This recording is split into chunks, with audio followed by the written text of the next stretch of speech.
नमस्कार। जय तंत्र मंत्र केंद्र में मैं आप सबका हार्दिक स्वागत एवं अभिनंदन करता हूं।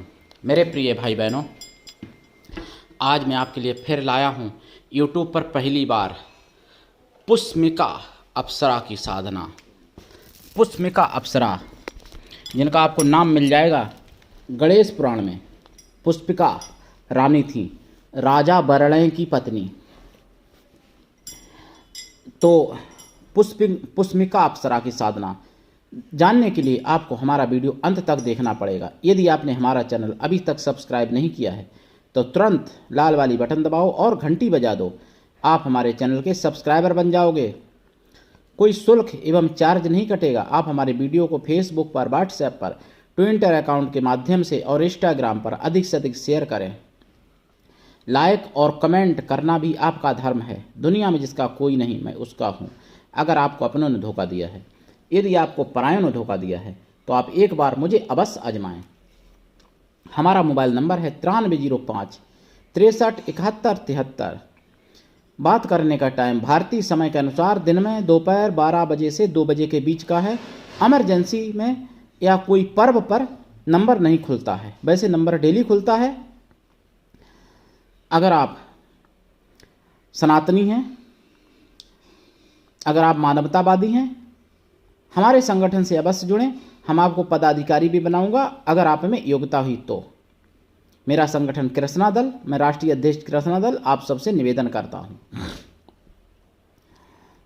अगर आप देश विदेश में, विश्व के किसी भी कोने में रहते हैं, किसी भी जाति धर्म से हैं, कोई दिक्कत नहीं। आप हमारे दिए हुए ज्ञान से भरपूर लाभ उठा सकते हैं। मैं अपने चैनल के माध्यम से आयुर्वेदिक ज्ञान, ज्योतिष शास्त्र, तंत्र मंत्र, तीज त्योहार, प्रवचन एवं बहुत कुछ, सभी कुछ जानकारियां देने की कोशिश करता हूं। अगर आपको सच्चाई जाननी है, अगर आपको न्यूज सुनते हो किसी भी प्रकार की, टीवी पर, मोबाइल पर, यूट्यूब पर, तो आप सुदर्शन न्यूज चैनल जरूर देखा करें। शाम को 8 बजे बिलदास बोल देखा करें सुदर्शन न्यूज। और वैसे भी सुदर्शन न्यूज देखें। सुदर्शन न्यूज एकदम सत्य यथार्थ खबरें दिखाता है। सुदर्शन न्यूज हमारे सुरेश भाई, मतलब परिचित नहीं है मेरे, लेकिन देशवासी होने के नाते हमारे भाई, तो हमारे सुरेश भाई और लोग जो भी हैं, सब एकदम जिस चीज़ का प्रमाण होता है वही चीज़ दिखाते हैं, वहाँ तह तक जाते हैं। ऐसा नहीं बिकाऊ मीडिया की तरह पहले कुछ बोल दिया और फिर बाद में वो बात झूठ निकल गई। ऐसा नहीं होता है सुदर्शन के साथ। मेरे प्रिय भाई बहनों, मैं आपको पुष्मिका अप्सरा की साधना आज बताने जा रहा हूँ। हमारे सनातन धर्म में एक से बढ़ के एक साधनाएं हैं। पुष्पदेहा अप्सरा की ही तरह पुष्मिका अप्सरा हैं। ये कुछ कारणों से इनको एक बार मनुष्य योनि में जन्म भी लेना पड़ा था, जो राजा बरड़े की पत्नी हुई थी। गणेश पुराण में जिनका नाम मिल जाएगा आपको। देखिए जो पुष्मिका अप्सरा हैं, जब जी प्रकट होती हैं तो चारों तरफ सुगंधी फैल जाती है। इनकी अगर साधना सफल हो जाए तो आपका शरीर कोमल, वाणी में मिठास, सबको बसमय करने वाली वाणी, सबको बसमय करने वाला आपका शरीर हो जाता है। आपके शरीर में सुगंधी प्रकट हो जाती है और बुढ़ापा भी जाता रहता है। बुढ़ापा वापस भी चला जाता है अगर आया है तो, और नहीं तो बुढ़ापा आता नहीं है। इनकी साधना अगर सफल हो जाए पूर्ण रूप से तो इनको आप माता बहन रूप में आप सिद्ध कर सकते हो, पुत्री रूप में भी कर सकते हो, और कोई इधर उधर की बातें नहीं सोचनी चाहिए। तो पुष्मिका अप्सरा ये जो है, आपको देखिए, पहली बात तो मैं आपको बता दूं कि जब आप स्नान करेंगे, पूरा नियम बता दूं, जब आप स्नान करेंगे तो गुलाब जल मिलाएंगे जल में, उससे स्नान करेंगे। आप पीने वाला जल लो होगा आपका, उसमें भी गुलाब जल मिलाना चाहिए आपको, जो आप पिएंगे जल। और हाथ मुंह धुलेंगे तो भी गुलाब जल मिला हुआ जल होना चाहिए, पहली बात। दूसरी बात, एक टाइम भोजन साधना काल में, जितने दिन साधना चलेगी। ब्रह्मचर्य व्रत, भूमि शयन आवश्यक है। इस साधना से आपकी हाइट भी बढ़ सकती है। आप पढ़ाई लिखाई की कंपटीशन में भी आप विजेता बन सकते हो। आप अगर कोई खेल खेलते हो उसमें विजय प्राप्त कर सकते हो। आप कोई भी प्रतियोगिता करते हो उसमें भी आप विजय प्राप्त कर सकते हो। ये सब छोटी छोटी बातें हैं पुष्मिका के लिए। पुष्मिका अप्सरा आपको सामान भी ला के दे सकती हैं। जैसे कहीं कुछ रखा है, लेकिन गलत उपयोग करोगे तो चली जाएंगी और आपका नाश करके जाएंगी वो, ये भी समझ लेना। जैसे आप सोचो कि मैं किसी गरीब का लुटवा लूँ, गरीब को, किसी की बहन बेटी को उठवा लूँ, तो वो चली जाएगी। अगर आपकी पत्नी कहीं कब्जे में है किसी के और के, और आपकी पत्नी उसे आप उठवा सकते हो, लेकिन दूसरे की उठवाओगे नहीं लाएंगी वो, और आपको मार देंगी या पागल कर देंगी, चली जाएंगी। क्योंकि ये बहुत पवित्र अप्सरा है पुष्मिका अप्सरा। आपने अप्सराओं का नाम सुना होगा, अप्सराओं को बदनाम होते सुना होगा यूट्यूब पर। अप्सराओं को केवल संभोग की वस्तु लोगों ने बना दिया, जबकि पुष्मिका अप्सरा एक देवी की तरह एकदम पवित्र है। इसीलिए तो इनको मैंने बोला कि माता बहन पुत्री रूप में ही सिद्ध कर सकते हो इनको, और कुछ सोचना भी नहीं इनके बारे में, नहीं तो सिद्ध नहीं होंगी और आपका कुछ अंग भंग भी हो जाएगा। बहुत पवित्र है ये पुष्मिका अप्सरा। अप्सराओं को केवल बदनाम होते आपने यूट्यूब पे सुना होगा। क्यों? कि ऐसा निगेटिव सेट किया गया सनातन के विरुद्ध। आपने देखा होगा फिल्मों में हमेशा ब्राह्मण को लोभी लालची दिखाया जाता, कोई भी फिल्म बनाए। ठाकुर को हमेशा मतलब अत्याचार करता हुआ दिखाया जाता।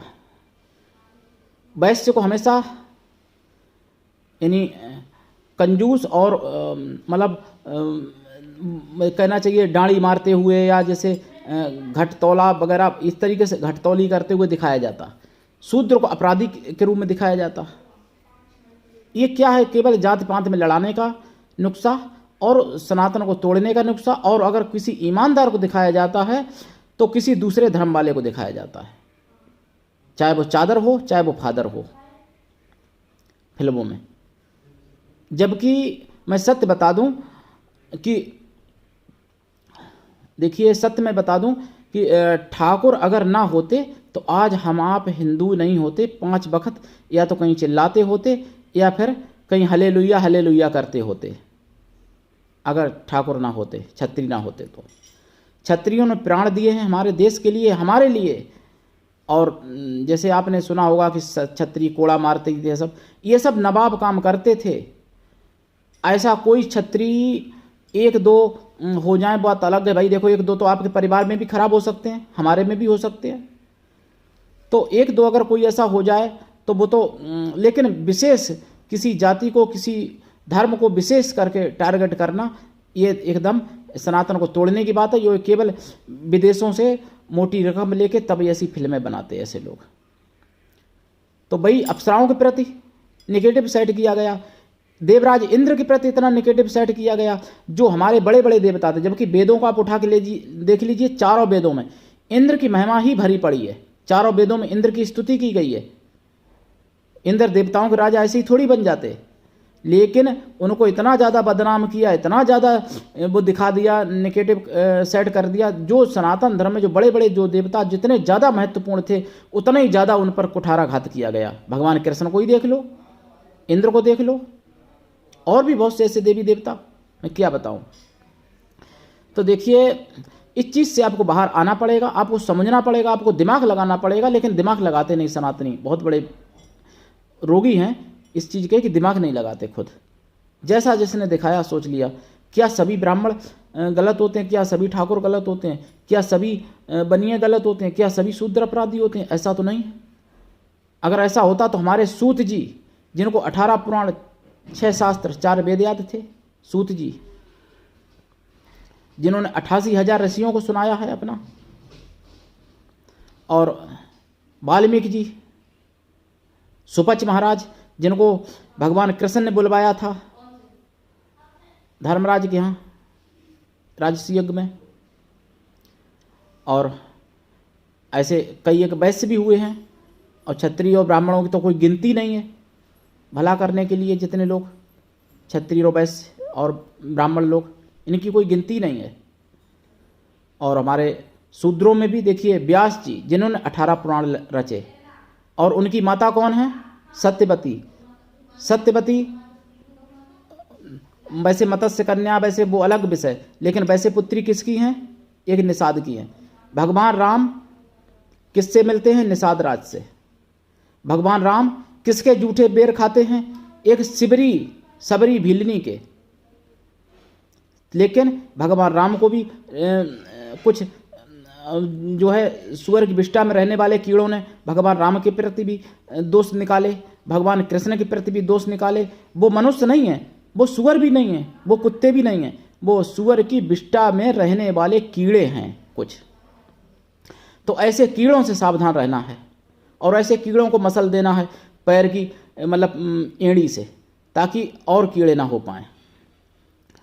सनातन के लिए 1400 बरस 1500 बरस लग गए निगेटिव सेट करते करते सनातन के विरुद्ध, तब सनातन इस स्थिति में आज है। नहीं तो सनातन तो साक्षात भगवान का ही रूप है। सनातन तो भगवान ने चलाया है। सनातन का कोई संचालक किसी माँ के गर्भ से पैदा हुआ नहीं था। सनातन तो ब्रह्मा जी ने चलाया है स्वयं,